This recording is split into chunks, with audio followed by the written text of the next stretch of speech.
just hurt me.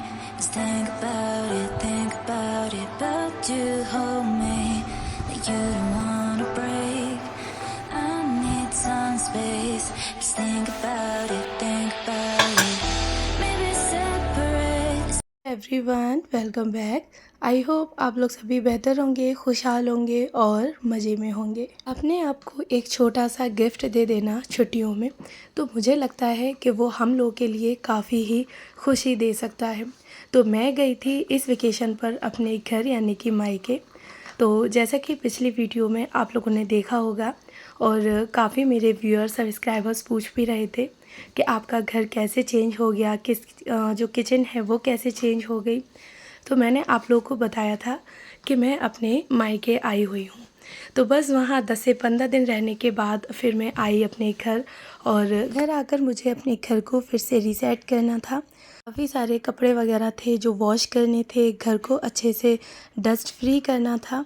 और इसी के साथ ही मैं कुछ आप लोग के साथ ऐसे टिप्स शेयर करूँगी जो कि फ्यूचर में आप लोग के काम आने वाले हैं। तो चलें स्टार्टिंग करते हैं। यहाँ पे ना सबसे पहले आकर जो भी मेरे बैग वगैरह थे जो मैं लेकर गई थी या जो सामान मैं परचेज़ कर कर लाई थी, तो सबसे पहले ना मैंने उन सामान को एक जगह रख दिया था। अपने जो भी सूटकेस वगैरह थे वो मैंने ओपन नहीं किए थे। उसके बाद फिर मैंने सबसे पहले आकर अपने प्लांट्स को देखा था, क्योंकि यहाँ पे ना मेरे 2 जो पौधे थे वो बिल्कुल पूरे तरीके से ही ख़राब हो गए हैं।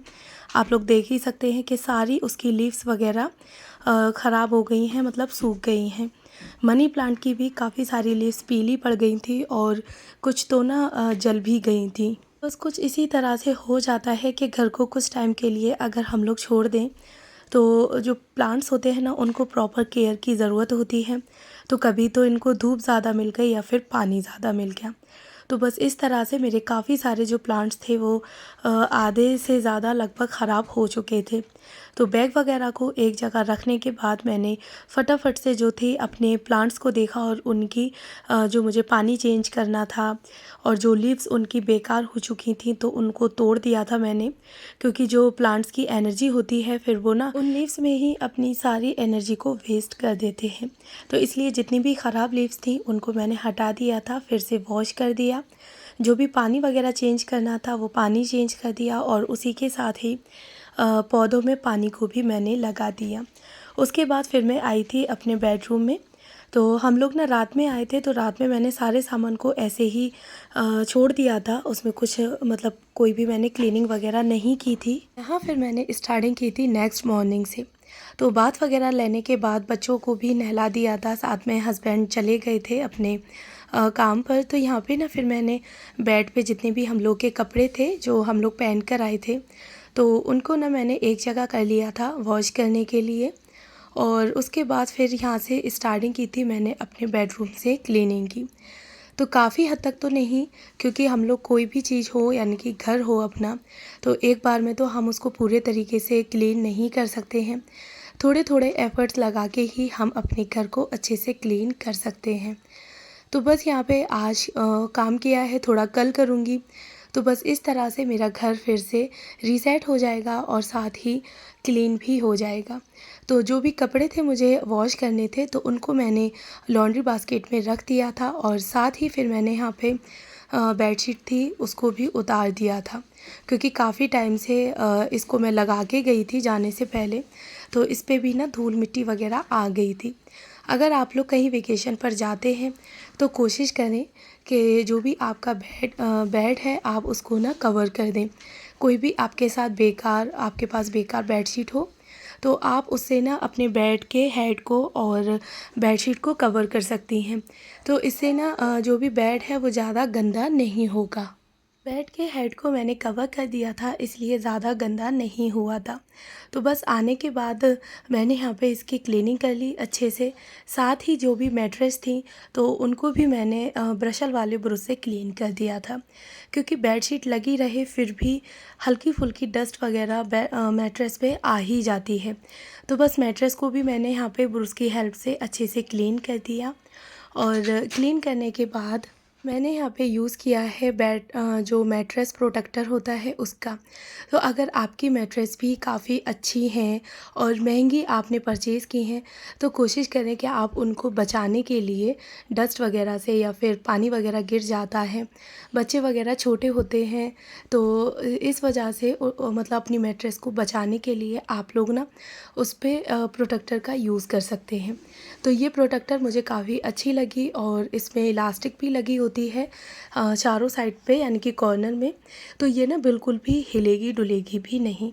तो बस मैट्रेस को यानी कि मैट्रेस को प्रोटेक्ट करने के लिए मैंने यहाँ पे प्रोटेक्टर का यूज़ किया और उसके ऊपर से फिर मैंने लगा दी अपनी बेडशीट।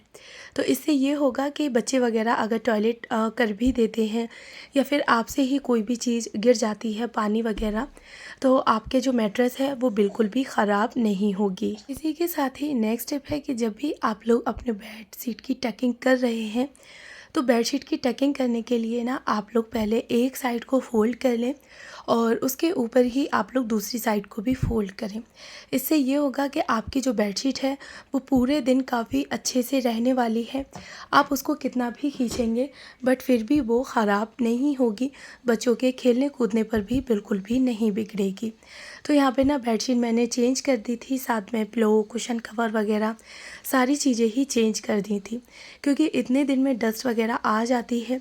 तो एक दिन में मैं घर को इतना क्लीन तो नहीं कर पाई थी, बट हाँ इतना कर लिया था कि हमें बच्चों को कोई एक कॉर्नर सुकून से बैठने के लिए मिले और साथ ही हमें भी लगे कि हाँ हमारे घर का ये वाला जो कॉर्नर है वो काफ़ी ही डस्ट फ्री है। तो इसी के साथ ही फिर मैंने जो साइड टेबल थी बेड की उसको भी क्लीन करा। तो जितनी भी चीज़ें थी वो सारी हटा के उन्हें उन्हीं की जगह पर मैंने रख दिया और अच्छे से मैंने इसकी क्लीनिंग की, डस्टिंग वगैरह थी वो भी मैंने कर ली और साथ में जो मुझे ड्रेसिंग टेबल का क्लॉथ था तो उसे भी मुझे चेंज करना था। तो बस यहाँ पे मैंने सारी चीज़ों को सबसे पहले हटा लिया और उसके बाद अच्छे से डस्टिंग कर दी और डस्टिंग करने के बाद जो भी मुझे चेंज करना था क्लॉथ उसका, और साथ ही मैंने जो ऑर्गेनाइज़र रखा था तो उसकी भी मैंने अच्छे से डस्टिंग कर दी थी, क्योंकि काफ़ी लंबे टाइम बाद ना हर एक चीज़ पे काफ़ी अच्छे तरीके से धूल मिट्टी इकट्ठी हो जाती है। तो बस मैं एक एक चीज़ करके यानी कि एक एक काम को अच्छे से करती गई थी और डस्टिंग वगैरह। तो मुझे थोड़ा टाइम लगा था अपने घर को रीसेट करने में। तो आज जो था वो मैंने ना अपने पहले बेडरूम को अच्छे से क्लीन किया था और साथ ही जो भी कपड़े वगैरह थे उनको वॉश कर लिया था। तो कुछ कामों को तो मैंने आप लोग के साथ यहाँ पे शूट करके शेयर किया है और कुछ काम मैं बिना शूटिंग के ही कर रही थी। बेड साइड टेबल को अच्छे से क्लीन करने के बाद उसके बाद फिर मैंने जो भी अपना कॉम स्टैंड था और साथ में मैंने जो एक हैंगिंग सेल्फ लगा रखी है उसकी भी डस्टिंग कर दी थी। तो पहले तो मैंने सारा सामान हटा के अच्छे से सारे सामान की डस्टिंग की और फिर उसके बाद जो हैंगिंग सेल्फ थी तो उसकी भी काफ़ी अच्छे से मैंने डस्टिंग कर दी थी। तो ना काफ़ी अच्छे तरीके से एक दिन में मैं अपने रूम को क्लीन कर चुकी थी। और जो भी कॉइन्स वगैरह थे तो बच्चों के लिए ले जाने पड़ते हैं, तो बस मैंने अपने पर्स में से निकाल के वो सारे कॉइन्स मैंने इसमें यानी कि टिफ़िन बॉक्स में रख दिए थे, क्योंकि ना बच्चों को ज़रूरत पड़ जाती है और पार्सल वगैरह अगर आ जाता है तो कुछ खुले पैसे भी मैं इसी टिफ़िन बॉक्स में रख देती हूँ, जिससे ना मुझे बार बार कवर्ड ना खोलना पड़े। सब्ज़ी वगैरह के लिए या फिर पार्सल के लिए मुझे जो भी खुले पैसे चाहिए हों तो वो मैं फटाफट से इसी टिफ़िन बॉक्स में से निकाल लूँ और इस टिफ़िन बॉक्स को मैं फ्रिज के ऊपर रख देती हूँ। तो ये सारी क्लीनिंग करने के बाद डस्टिंग और घर की मतलब धुलाई मॉपिंग करने के बाद फिर मैंने ना जो भी सूटकेस थे उनको मैंने फिर खोला और जितने भी कपड़े वगैरह थे, तो ये जो कपड़ों का काम था वो मैंने सबसे लास्ट में किया था, क्योंकि ना घर के हर एक कोने में डस्ट वगैरह काफ़ी थी। तो मेरा ना बिल्कुल भी मन नहीं था कि जो भी नए या पुराने हम लोग डेली बेसिस के जो कपड़े थे वॉश करे हुए, तो मुझे बिल्कुल भी अच्छा नहीं लग रहा था कि मैं पहले उन कपड़ों को लगाऊं। तो अगर आप लोग भी काफ़ी लंबे टाइम के बाद वेकेशन से आते हैं तो कोशिश करें कि पहले घर के एक कॉर्नर को अच्छे से आप लोग क्लीन कर लें। तो बस यहाँ पे मैंने बेडरूम को अपने काफ़ी अच्छे से क्लीन कर लिया था, डस्ट फ्री कर लिया था और उसके बाद फिर कपड़ों का जो मेरा काम था तो फिर मैंने सारे कपड़े जो भी थे नए और डेली बेसिस के जो कपड़े थे तो उन्हें उन्हीं की जगह पर मैं रख दी गई थी। सबसे पहले मैंने यहाँ पे मीराब के कपड़े निकाले थे, उनको रखा। उसके बाद दानिन के कपड़ों को निकाल के रखा था और फिर अपने। तो एक एक इंसान के यानी कि एक एक पर्सन के आप लोग कपड़े निकाल के रखते हैं, कैटेगरी वाइज लगा देते हैं, तो कपड़ों का भी एक बर्डन इकट्ठा नहीं होता है। तो बस इसी तरह से मैं एक एक करके कपड़े निकाले और जिसकी जगह के थे उसकी जगह पे मैं रखती गई थी। पहले नए और पुराने कपड़ों को मैंने अलग अलग कर लिया था, दानिन के और मीराब के। फिर नए कपड़ों की जगह पर नए कपड़े रख दिए और पुराने कपड़ों की जगह पर पुराने रख दिए। उसके बाद ना मैं कुछ शॉपिंग करके लाई थी घर से, तो वो आप लोग के साथ शेयर कर रही हूँ। तो यहाँ पे ना मैंने एक फाइबर का जो डिनर सेट होता है वो ख़रीदा था, तो सोचा आप लोग के साथ शेयर करूँ। अगर अच्छे लगें आप लोगों को तो कमेंट बॉक्स में बताइएगा ज़रूर। तो यहाँ पे ना ये छोटा वाला ही मैंने डिनर सेट परचेज़ किया था। तो ये इसकी बड़ी यानी कि बड़ी जो 6 प्लेट होती हैं वो हैं और इसी के साथ ही 3 मुझे डोंगे मिले थे लिड के साथ और छोटी प्लेट थी, प्याली थी और ना साथ में स्पैचुला और स्पून भी थी। तो कुछ इस तरह से इसकी ये डिज़ाइन थी। तो मुझे ना काफ़ी प्यारा लगा था और है फाइबर का, बट देखने में ना ये सिरेमिक जैसा लगता है क्योंकि इसकी डिज़ाइन ना काफ़ी अच्छी है। और साथ ही मैंने फिर ना 3 जो कुकर का सेट था उसको भी परचेज़ किया था। सिल्वर का है ये, तो एक बड़ा है, फिर एक उससे छोटा है और एक सबसे छोटा। 3 का सेट था, मुझे काफ़ी अच्छा लगा। आप अपने यानी कि फैमिली की नीड के अकॉर्डिंग कोई भी चीज़ छोटे बड़े या जैसा आप चाहें उसमें बना सकते हैं। और साथ में तीनों जो कुकर हैं उनकी लिड भी है। और इसी के साथ ही फिर यहाँ पे ना मैंने एक परचेज़ किया था एयर फ्रायर। तो इसमें ना हम लोग अपनी कोई भी चीज़ अच्छे से बना सकते हैं, केक वगैरह हुआ या फिर चिकन तंदूरी करना है, कोई भी चीज़ को हम बिना ऑयल के भी यहाँ पे फ्राई कर सकते हैं। तो जब मैं इसका सेटअप करूँगी या फिर फ़र्स्ट टाइम मैं इसको यूज़ करूँगी तो आप लोग के साथ इसका जो रिव्यू है और कैसे यूज़ होता है वो मैं आप लोग के साथ ज़रूर शेयर करूँगी। तो आज मैं बस आप लोगों को इतना ही दिखा रही हूँ कि हाँ ये चीज़ें मैंने परचेज़ की थी। तो कमेंट बॉक्स में आप लोग बताइएगा ज़रूर आप लोगों को छोटे छोटे से टिप्स कैसे लगे।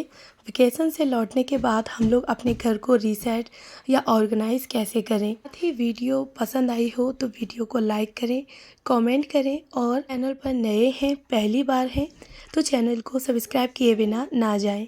सब्सक्राइब करने के साथ ही बेल आइकन को भी ऑन कर लें जिससे कि किसी भी वीडियो का नोटिफिकेशन सबसे पहले आप तक पहुंचे।